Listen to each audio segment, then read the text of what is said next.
Mo la soa seu ia wa fonia ko ile tua le suifua Soliola tai mai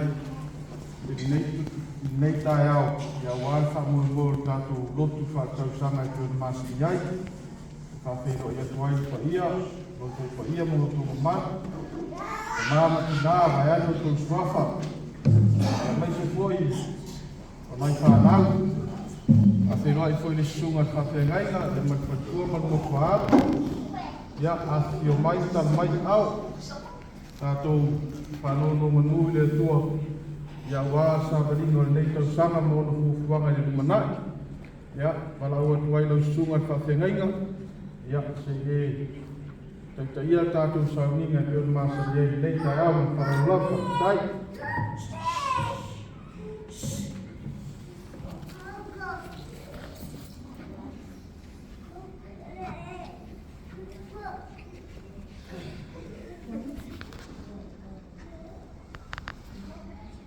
Oleh tato sa kuai le tua. Auta, le me matua le matangofi e lava. Pea no fo fata si lava usu. Tu sa mare sua le ungo le unu. Na ta feifo ile ava, o le ava lava a rona. Na ta feifo ile ua ona ofu. E tu sa mare sau i remoni. Wa to ifo ile ungo mono siona. Awana poroa ile li i o ia ile Faamanatu. Ole ola na bale fa ba ya tata o staro mo le nga pa ia tata we fo staro ile tua pana na watu o mato Lotu le nei tai au le tua CCS e sile mai le tata o inga na mato ai mato tu inatu na mato sabalinga fo ile nei tau sa ba nga ia tu le nato sa fo ya na mato Lotu fa tau sa e tau si ai ke au ngā wema ya me se foi o matou ai ngare ngata nei tunu o tunu e mama au matou sta fi o mai ara no ngā pa ie to ina na matou ta po inga faia nei ta po inga i ava mari mi ngā o tau ai pa siri nai le suafa o la fi o matou sta ara suafa manu e Yesu Kiristo no matou o didi mare fao. Amen. Ole feita wino tu spaia. Ya tu sifio le yaso. Asidonga tu feita waso. Ya mo mai fena in fo. Fena in tuai. Tu so kenesero no ta kuiva. Ya feita wino mai foi kuiva. Angata mai skul mar fitu. Kenesero no ta kuiva. Feita wina mani foi o cuibano angata mai le sifuru mani fitu fa foi o fia o baia o kata o tua feta ia tu foi le tua ia no maona tarifa atasi mai o lo fa pe a fa o te fo o te fa tu ma wina na fia nei no o to ma o to fa na pe a ma vai o to a to foi ma me o uma o ia te o to o manu felelei o manu mai fa fa nua manu le wa uma o ia te uto o mea uma o fafo i le waa o e manu uma o le narangi o te whaatu uma o ina lava la whea nainga ma o uto e le toi wha uma tia lava mea o la uma i le mai o se rono e le fo i se to e lono i wha uma tia i le narangi petara e to fo i le atua o le whai longa nei o le whea nainga o te whaia ma o uto na toa ma mea o la uma o ia te uto e au tutu ngā rana o tuinara o tuinua i le au whai mo whae longa le whea nainga i le narangi maa a wha manu i le efo le narangi i le au ma ua i loa le nua i le au o na ou manatua lea o lau whea nainga ua o sia ma o tou ma mea ola ese umalama e le to e vea le vai malono i wha umati ai mea o la uma e iai fo i le nua i le au o te wa ai fo i ai e manatua ai le whea nainga e wha mawau ua o sia e au o le atua ma mea ola ese umalama o i le lalolanga fetalai atu le atua i anoa al whailonga le nei o le whea ngainga o whaatu mauina e a ma mea o la uma o le lalolanga manu ia mai le atua e ana le whaitau o ana whionga pa ia ia tu mau ia te ia rona vi inga nei se ia o le whaamavau mele. O tātou tā sanga, tātou whaatai, whaatou e senga, tu ina atu nisi o tātou manao i le atua. Se o tātou wifo o mstaru i le atua. Le atua tōru tasi pa i ae, le atua le tamā, le atua le alo, le atua le ngā masā. O le atua fōfōla o fio na e whaere langi ma le lanolangi lau lava mana ma lau siri esi. Na e whaia fo ile tangata e rea ma tau si mea o lau fōfōma pa ia. Le wha moe moe ato e matu le tāulanga i la o fio, le wha whitai o le wha manu ma le wha le tang. Sula i nailo o walofa o tere na wala wa lea mo le tangata. Tu ma tepa i le nātau sanga, ia le mātou lotu fo i sa. O whanga poto ai no mātou wa inga. Se o mātou sula ino lo wanga le leimo no walofa. Ia nei fo o mātou au lia le manuia le e seta o le nei fo i tau sanga. Ia nei fo o mātou to e poto. Se iwi ia la o fio. Se o mātou whaafitai alo whaamaon. E ui lava i mātou se ainga e vai mwhaatau wa. Fe mou wa i le mawhenga i e mala o fio. Pe i tai le ali e te o tu una lava i mātou. Whaamamaru o aonga le rei lunga o mātou wola e te mua e muli. E loto i la o fio e so se mea mātou te iai. Mātou whaafitai. I lau mea alofa o le olo. Ia o e fua ina ia i mātou. I le aso ma le aso. Mātou whaafitai le ali ia. I olo lava fi le mu. E mawhitai na ilo mātou nei a inga. E ue se asa o mātou mafuta. Pe tai a mātou wheiloa. Ia mātou te tala noa ma whaasoa. I le anga le lei whai peo la o fio ilo mātou a inga. Mātou whaafitai. Ia o manuia na i o mātou mātua. Stono o mātou nei a inga. Whai lava i la tau masiri anga le nei a inga i le nei atunu. O mātou no nofo mau ai. Mātou vi ia la o fio. Iro mo pero la tau manosi. Tino ma fau. E whape a fo i le manosi whare ngana. Aftai o manuia, ia i mātou le whanau. E whape a fo i whanau tukua e tono o mātou nei ai. Tau whai tusa i mātou i manuia, ma le whasoa la o fio. Ia i ulawaina, maua i mātou i mai o le tino i nisi o taimi. E i tai le ani i e te reo tu una lava i mātou. O lo e apa mai pēr ma wha manosi, ma pa i mai lo mawhana whana. E maua e lo mātou manosi li lo whane anga. Whaftai fo, ia mo fo i tala o manuia na i o mātou a inga, o sala na wai tono nei atunu e mamao. Se asa o mātou mafuta. Ia mātou wheino i pē tāru sanga mō lia i lumo na o fio. Maua lunga i pēr lo mi inga. Ia mātou whaftai le i au mea nofa o lo sasia o lo tamao a inga. Whaso o mai mani tāru. Tau siero mātou wola i le aso ma le aso.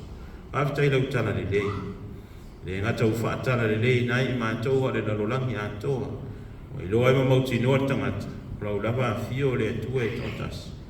Pule au i mea umalawa. Whaftai lau tuisipa ia. Le umalo na o ngā. E au e whaapoto e whaasino mai ia i mātou. Ma tā upu tau i la o fio. Whaftai lau ngā pa ia o mātou soso ni si. Tau toa lua ina i mātou. Aftai siri le aso ma le aso Iesu ke viso o le taulanga e tasi ai afe. Nona lava so i fua ato o toa ofo ina mai mo le wha maangaro ino o mātou o sa. A o le tongi ola o le lalolangi ato. Whamanu ina lo suafa mamalu nei se ia o le whaua. Le atua mi o toni. Mātou lava ni tangata sa. O se a inga e fe momo wa i le mawhenga i e mana o fio. O mātou wola to i lano pēa i le fili mana au e whaoso so i nai i mātou i le aso ma le aso. Ma mātou pā ua tua i le lonoto o le angasana. Pa ngaro no mātou le wha maoni. Tiu te mawhaiwa o e stofi e lo mātou wola. Le taita ino o mātou a inga, le tau singa o whanau, le tau tua ino le whaau ma le ngātue. O whaatumutumu lima no mātou whaatinonga. O tau lava ina whai. A le iso mātou loto i ai. O mātou tata. Vere totu pa ia o ro pelo Iesu ke viso. Whamaringina i lungo le sātau. Mama ngalo i le whonga o mātou a inga rinei taia. Ao mai pēro ula wanga. Na i o mātou lona furitua le leanga whaafauina o mātou loto. Te patau na i nā o fio o mātou lea manuia. Ne tua whaafonga tata loe. O na ula wā fio e maria i o mātou mana o i mea le o whaamanuia o mātou nei a inga. Ina i o mātou mātua o māstua. O maufo i mai o le tino. Mātou tata. Ia whaamanuianga I runga ia I nātou. Mō pero lātou mānosi. Ia umi e pere māwhutanga mai mātou. Ia nātou te whautua mai, e whaasino mai, e ao mai ia I mātou. E whapea whoio na mātou whaia ina ia mātou whāna.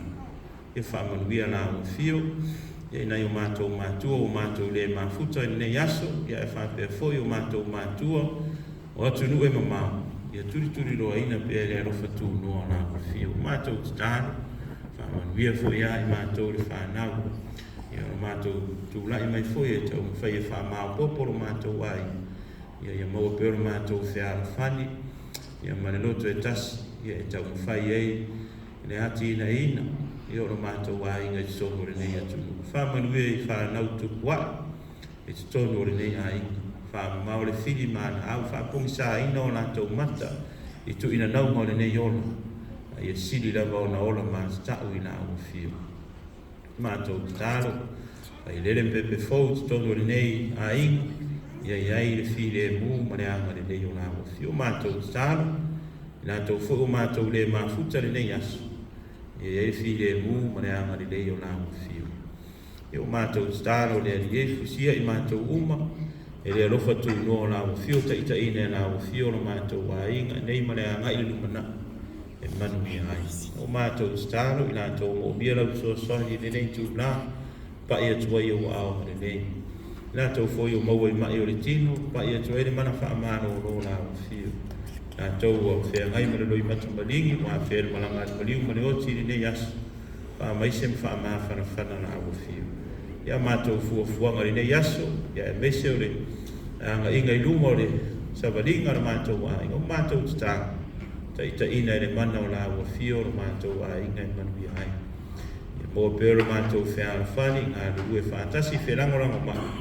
A ia mawalunga I le vi inga o la ua fio. Ia staini o mātou mawhauwhau ia ua fio mapa ia. Nā unga la ua fio e ala lau au na whātau wa. Stara mwhapa ia na mātou whanong. Na yo mātou langona ro fina ngā rofeta rai mai mo I mātou. O ia mātou tālo, tu inatu I lumo nā o fio e whai eilo fina ngāna. A walawa o mātou loto whātau wana. Ana suafa mamalo I Yesu ke riso mātou wari mare whaono. Amen. O le a tātou pese le pese lua suru mare whao.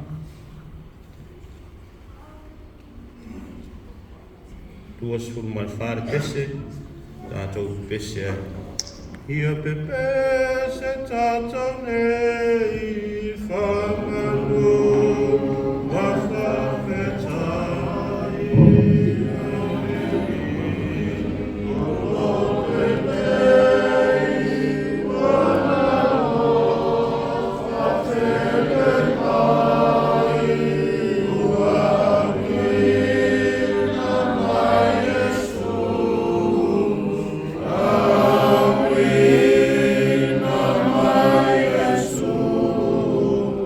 Yeah.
suafa mamalo le atua le tamane, atua le alo, le atua le ngā pa ia, amene.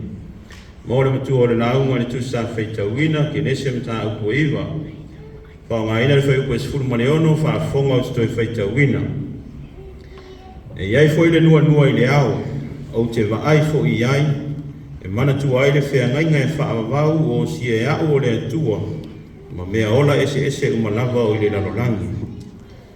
O le manatu au tu o le naunga e tusa man wha asinonga le tusi feitau aso, a le tato e ka le sia, o se fea ngainga e wha avavau, an everlasting covenant.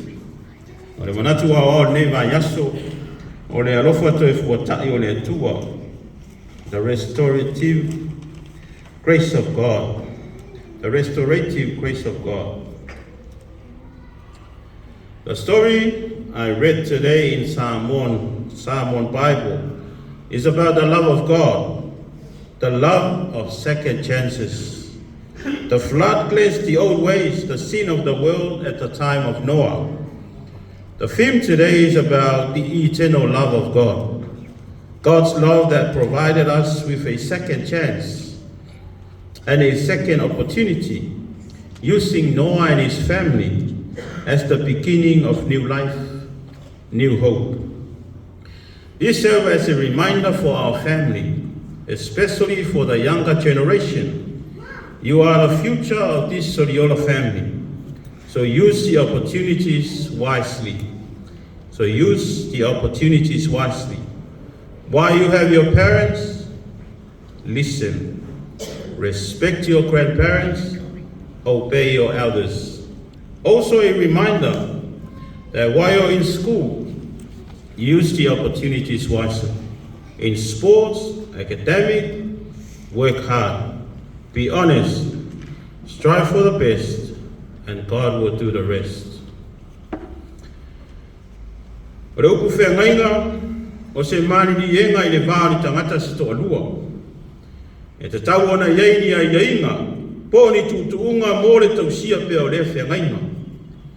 E iei fo i whea ngainga o maasani ei Samoa. Whea ngainga i le vāri tua whine mari tua ngane. Whea ngainga i le vāri whai whea au mari au lotu, ia ma isi lava mau whea ngainga. Aare whai taunga o le asore nei, o le taimi mua lea wa tā ua i le upu whea ngainga li tuspa ia. Aare whea ngainga tuai lava lato, e ono whea ngainga o lo wha mau ina ai. Mua o le whea ngainga le atua manoa, lea sa whaita wina. Whamei le eili e inga po ni tutuunga. Ai whaile nua ma whailonga. Lua o le whea ngainga le atua ma apero amo. Whea ngainga lea e maka le perito meina. Whea ngainga e tolu o le atua ma mose. Whea ngainga le wha mawhaile upu a whai. A whai e matua a wha longo mai lo leo ma tau sisi la whea ngainga. Lona whea ngainga o sta ulanga. E na o le wha nawa a rona ma sa le bie la bea whea ngainga lea. Lima whea ngainga le atua ma tā vita. Whea ngainga lea wha mai ia savani tā vita i ala o le atua. Ma le ono whea ngainga fōu. E maua le Yeremia e tolu sutasi. Whea ngainga le vāo le atua ma Israelu. Aare whea ngainga lea wha mai e teu le loto. O le ala le tau e o le whea ngainga fōu. Mai nei whea ngainga e ono, o le urua i whea ngainga nau. O noa, lea sa tātou whaitau wina. E le aini ai e inga po ni tutuunga. Ai whai mai o le whea ngainga e whaamamau. O le whea ngainga e le ngata o lo osi whea ngainga le atua mo le tangata. A ua fia e fwoi mare fuafuanga a toa. O le fwoi upua whai mamatua, o lo i ele fwoi tau whea ngainga e whaamamau. Mautino ai o le nei whea ngainga e au tupula ngā. Whea ngainga e whai pea, e le eise muta anga, e le ngata mo noa malana whanau, a o le tupulanga muri mai. Rona winga, pule tu tasi ale atua le whea ngainga lea.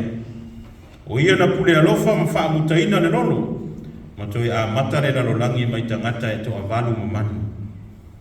E iai foi le nua i le ao, o le pine lea na wha mau le whea ngainga lea. A o le nua, o atata la fuia i o le arofa tu noa ma le file e mua o le atua. Muri ane mo li maulu perfecta o eskielu ma le tusi o whaalinga. Mai o le nua, whaalinga o le awai ma le mamalu o le atua. Manino ai o le atua e siri ese, o le atua e paia. Ara upu foi nua. E whaari ni wina mai le upu e peru e whaamatala ai le au whana mane au o lo. Ai o le lo e whaasanga inano. E masani ona wa ai e pe ai tanga i le langi. Pe a wa ai e se nua.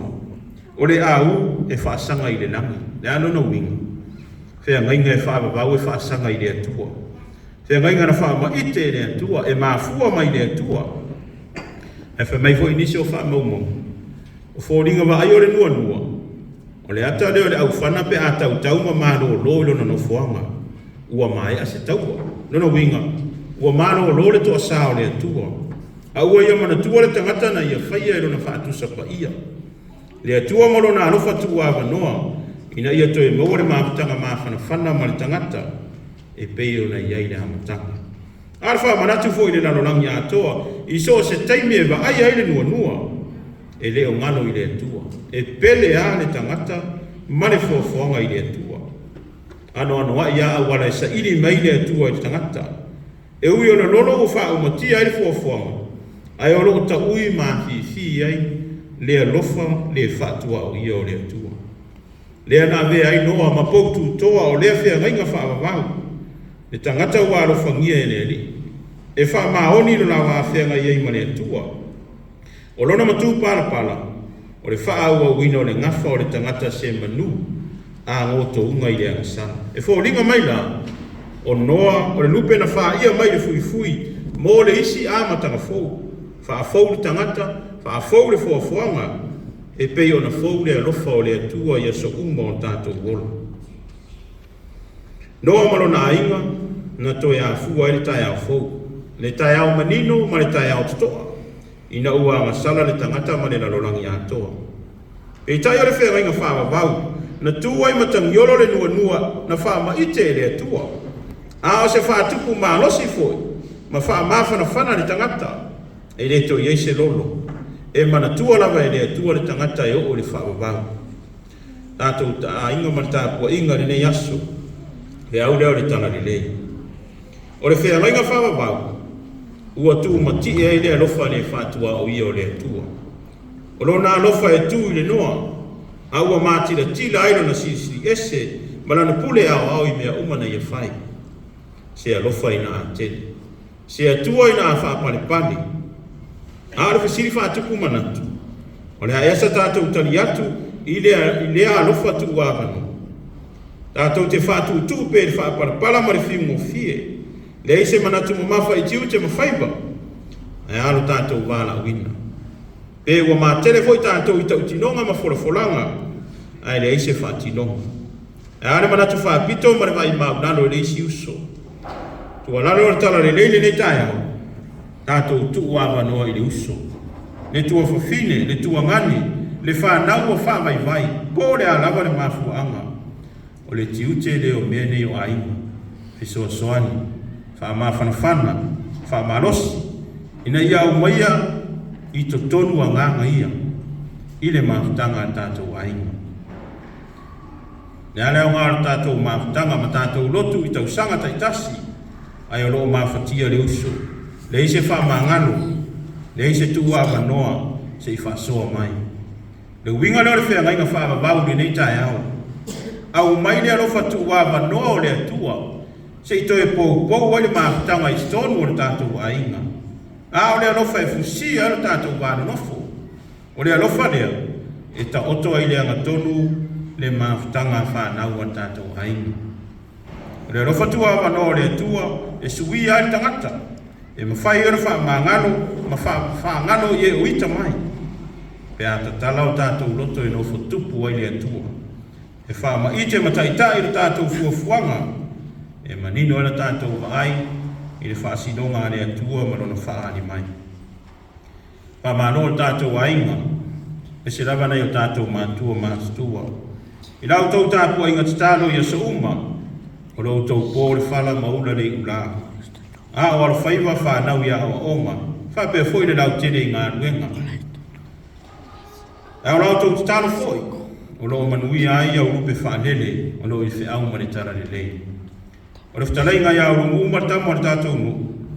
o se seule tongi ngana tila u fa pulori tu alima pa ma lor fer faiva taro al tatou ainga mo pelo to manosi tino ma fau a sili le ngama e fisili atu yai ma tau fa nau mana ya ma tau fa nau manule mawolo to manosi awore fiula auto fautua mai pa sino mai pa tono mai le ala fua le na e fa au ia ma tau fa nau ia tele peni noa stonu o tatou ainga e mawhai o na tele pe au stai o tatou matua fa alo le uso awa le tua fine pa i tete le tua ngane ma ia fa pare pale ia tatou whanau usia o tatou ainga i le alofa fa vau o le atua e mawai fe alfani ma le nofo le lei Yesu ke miso o le alofa tua awa noa le o le atua le tangata amsala na toe feso ta iai malona matai le soifua o foina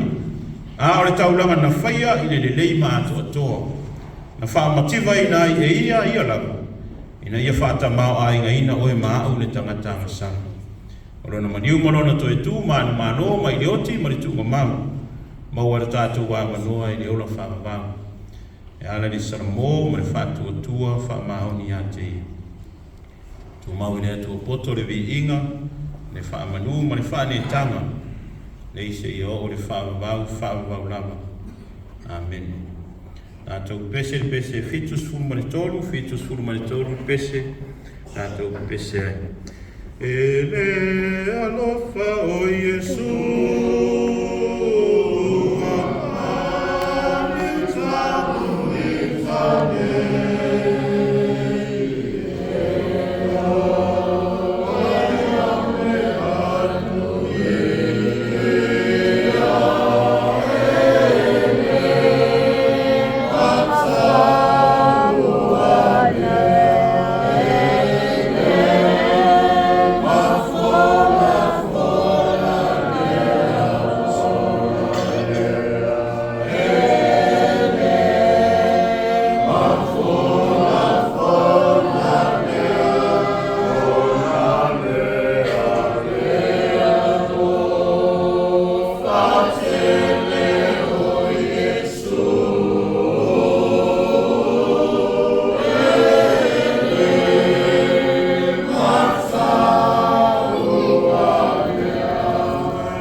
taile tātou wāinga ia i whamāra si mai ia i le tātou tāpo inga nei aso ia mo le anga inga luma tau whai tau si tātou taimi ia ma lotu tātou wāinga ia tau whai a mesirawa tātou ia le mātou level ma le whanau ia i lalo ifu ia atu i whai tātou lotu mai lau tuspa ia ma lau pesi ia lo na ole e staff aonga me tātou e mo tātou o le i le tua i lotu ia tu a whai lo leo isi vae ia le wala tu tātou pese le tō tu wheu kwe toru ai tō pese mai wheu muri ia ole mea na tā ua tele paua leo na upenga oi pea o le sa haru ma avero tuspa ia lotu ai lo so ali vai lotu ole mea le whawae ai mo tātou mai la vai e o masani ne o tātou mātua o Samoa ia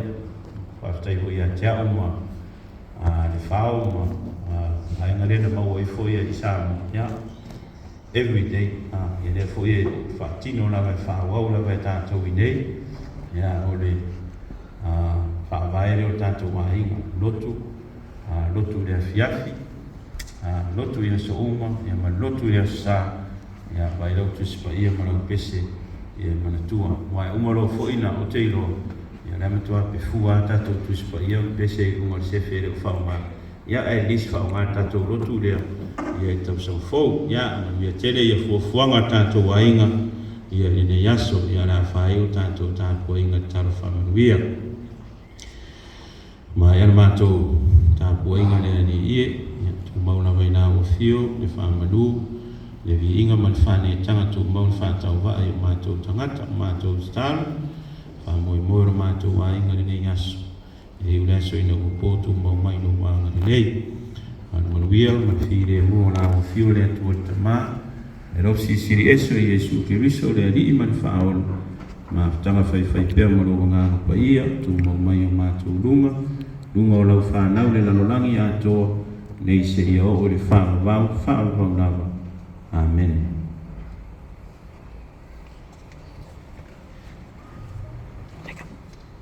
Ya, ua ma lori fulau lo sunga tapai, lo sunga tata. Atono e sitai miona, ko fo ia tuleo sama tu whamtalami. Ya nei tula, ya manatu la whaau le pokalame komiti man lau nei, ya meseru nei, tangata whatau wa ua wea mtaitai. Watu nei awa noi pe ona masani ai tātou tamama tina mātua o ai sui o tau ia pai hoi se uku whala i au ia wāne nei aso ua potu ai ma nei tātou whanau whataua nei aso ia maea o tele o iloa po iei tātou items pia mānaia le umaroa le saunoanga po ai lava e le atu lai ia ona sauni mai leo tātou items ma le whaloro labu.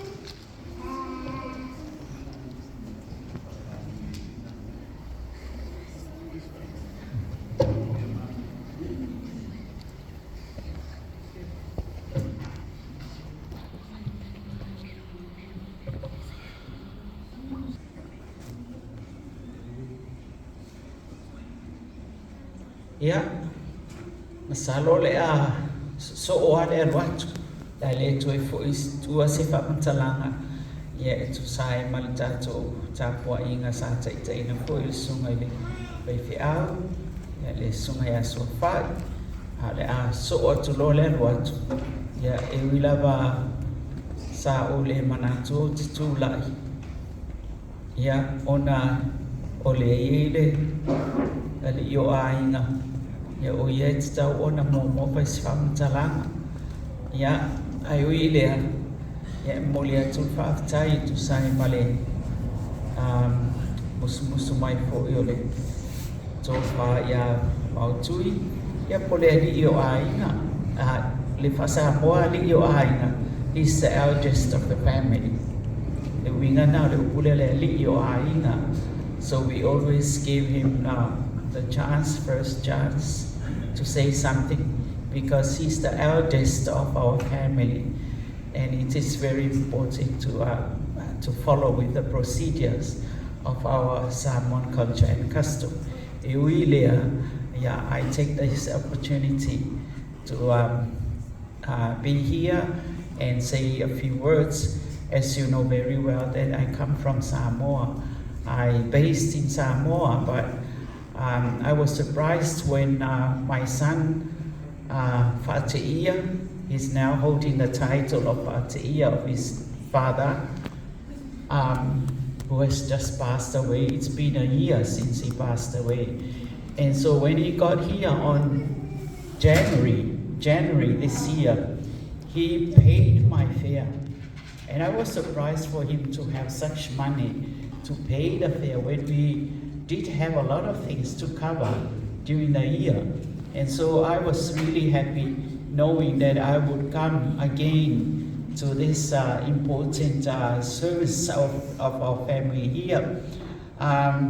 O te momolia tuai whaatai tele lava ia te uto e mai sele tō whaafu ia vautui, e whionga po ia lolo fie, sua, mātai, ia e mai se po i le sua e se iuli, misa, malaya, ia whaatasi fo i maltato ai, ia pe o lato le nao, o lo tai iulu ai, ia whapea fo i le sunga i whapea mai ngai a sua whai, kwa tua ia lea, o na o le whaua wina o le nei lotu mātango fie, o le tele o tau sanga sa tau amina i le lotu le nei, e o tātou a ingai i New Zealand. But sad to say that I think it's been 2 years now since they stopped it. I don't know why. I asked brother, I for inei Stangata. I say, how like that is why our winner le lotu. I say, yeah, I still didn't get the right way of saying it or mafua mawalaida na le to fa wo wina le lotu. But I'm quite happy that this is carried here, and this is my second time here. Anyway, ia e pe ia ona fai atu o le anganga whaafatai ia lato o uia leo te peisi Samoa. Ia o le mea fo ilau te nofo a ie, o te leo nofo le tātou ainga i whangasolo, o lau te nofo i le ainga o Faateia, ia i le mea lau ta otoa iana ia i le ainga sa awelua, ia a o lalo ia i whangasolo, i o tātou ainga sa Faatelopa, ia ma le ainga fo i Soliola, mo le atua i le whaafatai te le lava. The young people, I think that's an important thing I need to say to you, our generation, the young people, for having this golden opportunity for all of us to, from year to year, to understand what is the purpose of this local, of this service. Well, as we say that we come from Samoa, we, the brothers and sisters, our siblings, some of them here and some of them in New Zealand, and Taulapapa Sayedisa in United States of America, and me and Soliola in Samoa. So we are the siblings, and it's quite important if we keep to our culture and custom. But I understand, even when I come to my own daughter Baptized home and boys' home, and I watch the children, they're growing up, and what they want to do and what they don't want to do. They don't want to get involved so much in the Samoa. The last year when I came, after my husband Faateia passed away, so I came here so that I could go through to New Zealand when my grandson Nathan died because of dialysis. So that's the purpose of my coming too. This week I will go to New Zealand to the unveiling.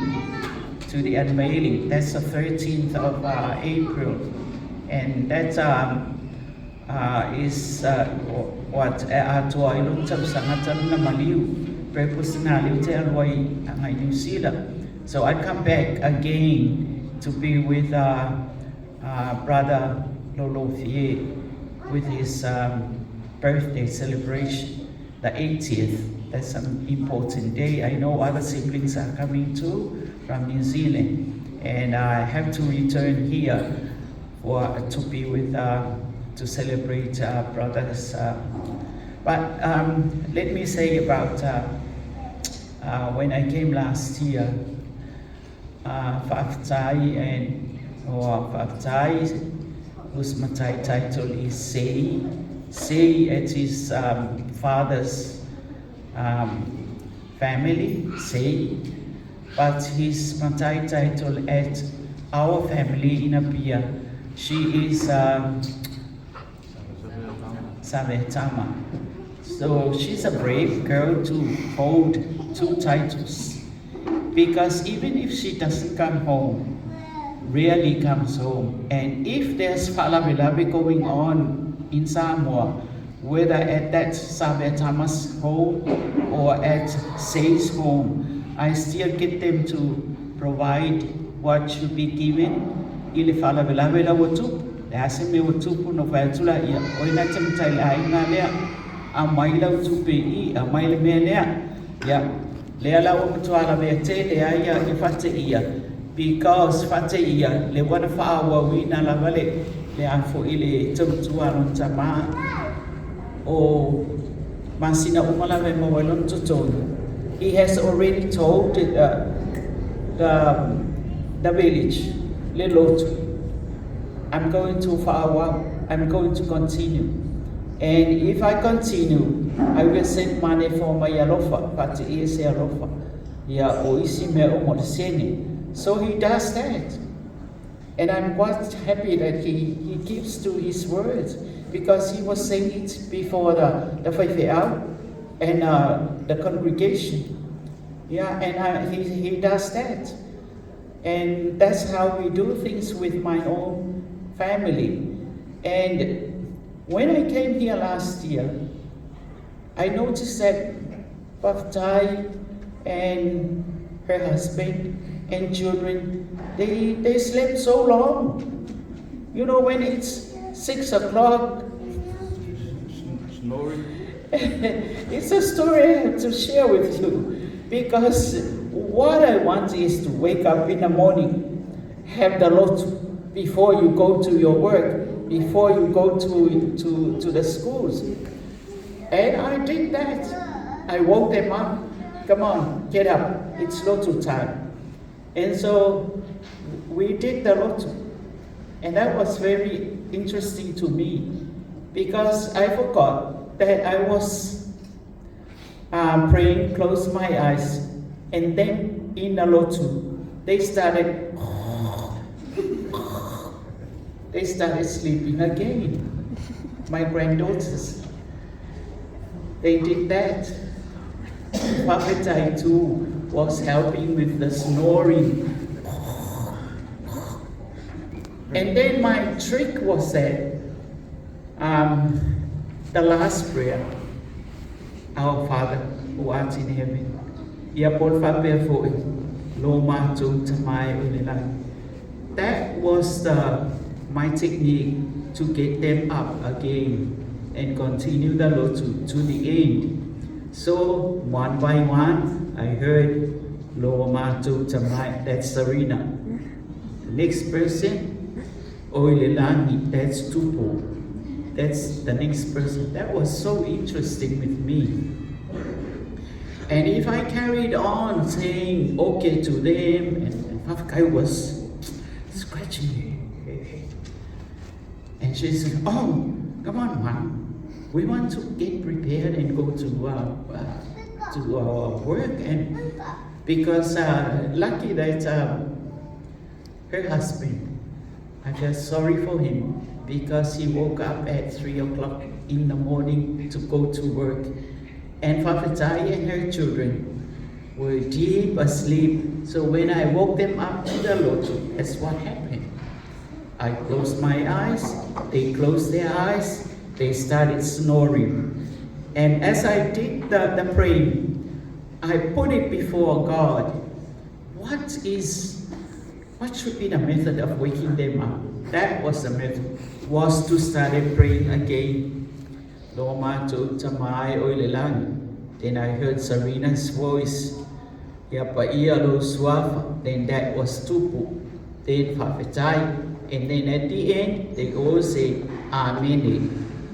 And when I woke up and I looked at them as if nobody was sleeping, all of them were staring at me.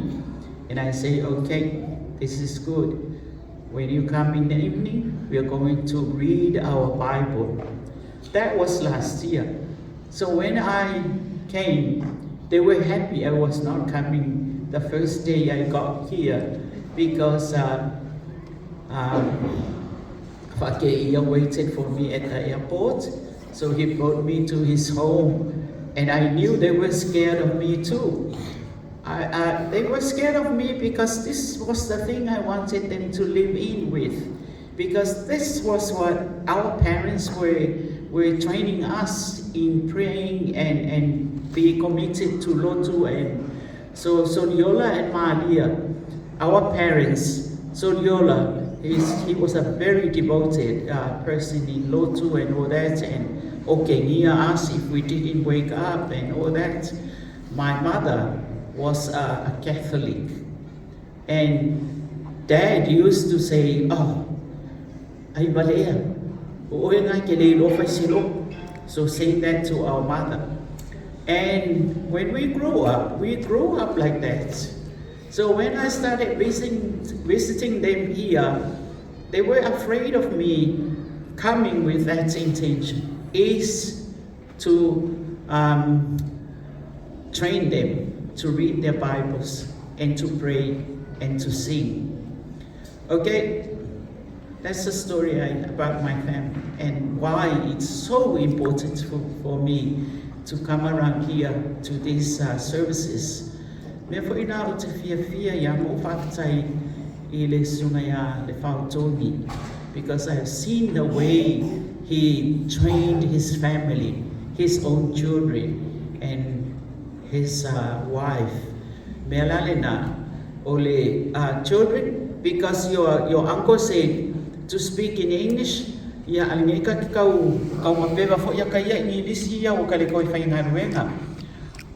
My advice is to lead your family in praying, in reading the Bible, in singing the hymn. When you go to church, be in with the congregation to get involved, because that's what that's how our parents helped us. So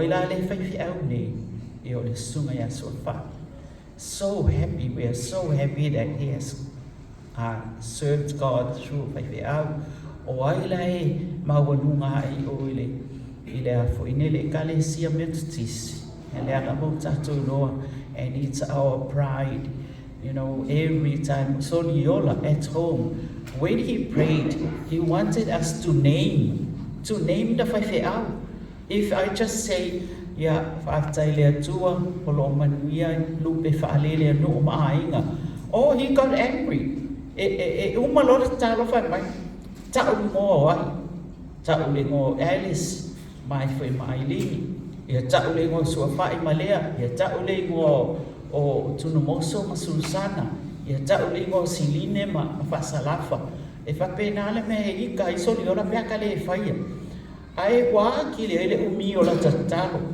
O tau fai fo ila fa pu fo ina le lupe fa lele au matou no mau matou ainga ke ka ua fo ale mo ke saita ale fo te lo isi tai mi mo fa pe fa tai tama ono lo bala wina o suli o abalua mayosia.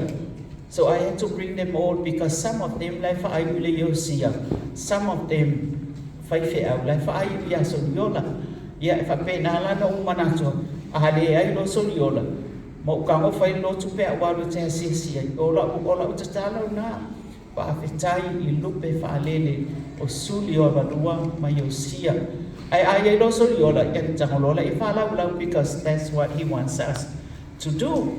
Fai fo ye le Lotu. E kamo fo Ifala lau mai ya. Ia no jango fo la Ifala lau ma tu o tu lo ia fa afitai fo I le fili ina o sia utama o le fao e avea ma o of soani I le fili ina o le suma ya le fao tongi e avea ma o of soani.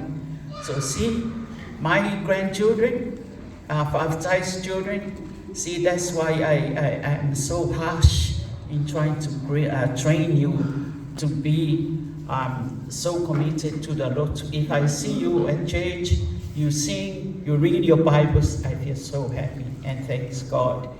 Yeah, te ola ufa soa tu nai lo tangata te mi nei male mele te yai. Yeah, ya fo ine o te fia la vai tam pai tai ya la tu pe au saulo I Australia I le Lotu. Walu fo ila New Zealand, I will be with Julie and her daughter. So that's what I do with Fai Lotu.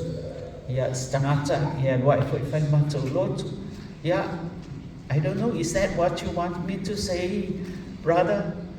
Ai whaakatai te le la ina ne I umina po ine na utala no atu ye tūlanga. And don't forget o tātou e o mai a inga whai wheau o lupe whaalele. E le whape foi la tātou o matau te whai wheau. No other people go, we pray for them and we go in the muli papanga from here, be with the church and wherever you are, and also bring your children into the church and teach them how to read Bible, teach them how to pray, teach them how to sing, yeah, and all that kind of stuff. Yeah, on manatula e whaalawai I sa whamitalanga, ori te lea tu whaafitai tato a inga Lotu, yeah, ona ole tūlanga o iai, please don't give up. Don't give up. If it's something to do with food, iai pe wa tuaina, mauti no pe whaini mea ai. E whai mo fia o ine e te lea mani keke ma me o a fuine. E wale, langa e tasi na winga whati apolo. O le whaita o tātou, ia ka lepe ka kolo. But I'm praying and asking you people, ina ia whaawau pea, ia tātou Lotu pea na iai, sa fia o mai iai, ko ia lopa ma i ko I masitangata. Ai o le whaalawe lawe, ia e fia o mai fo I le Faamanatu, ia lea lawa leo mai iai, and they will be with us I le unveiling of anything, ia na o mai e lola ia le Faamanatu, ia lai na whaawawia, ia nisi vaenga o tātou whamoe ia au se tala atu na mamoli atu whaafitai tele lava, ia whaamanuia mai le atua, I whamoe o tātou wainga, whaafitai.